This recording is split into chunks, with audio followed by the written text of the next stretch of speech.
Assalamu alaikum dear students. So far we have completed monohybrid and dihybrid crosses conducted by Mendel. At last we will try to discuss laws of Mendel. Simply the conclusions drawn from the experiments conducted by Mendel, which are called as laws of inheritance. Dear students, you have noted that Mendel conducted his breeding experiments in 3 steps.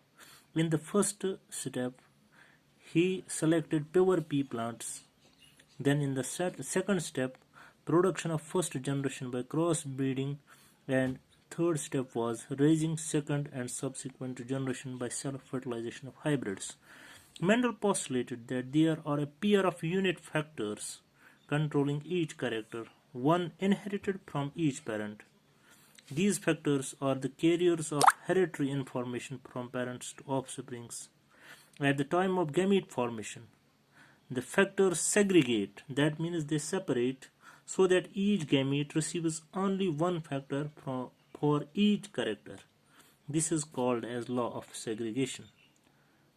This was the law of Mendel's law, called the law of segregation, because the factors segregate at the time of gamete formation. In F1 generation, you know that only one character expressed itself and the other did not express.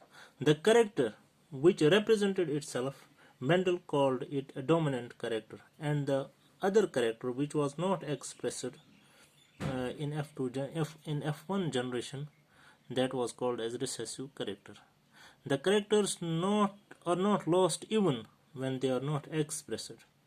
They are not wasted. When F1 offsprings were self-pollinated, Mendel saw that both the parental traits were expressed in F2 generation. Based on this dihybrid cross, Mendel gave another important law of the genetics, that is law of independent assortment. What does this law say?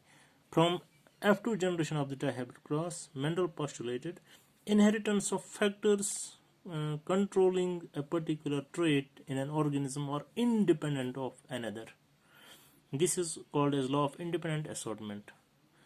That means at the time of reproduction, two pairs of factors of each of the two traits in a dihybrid cross segregated independently during gamete formation and randomly formed combinations in F2 generation. This is why you have seen in dihybrid cross new combinations apart from the parental combinations appear. That explains this law, that is, the factors assort independently of one another during gamete formation. Thank you.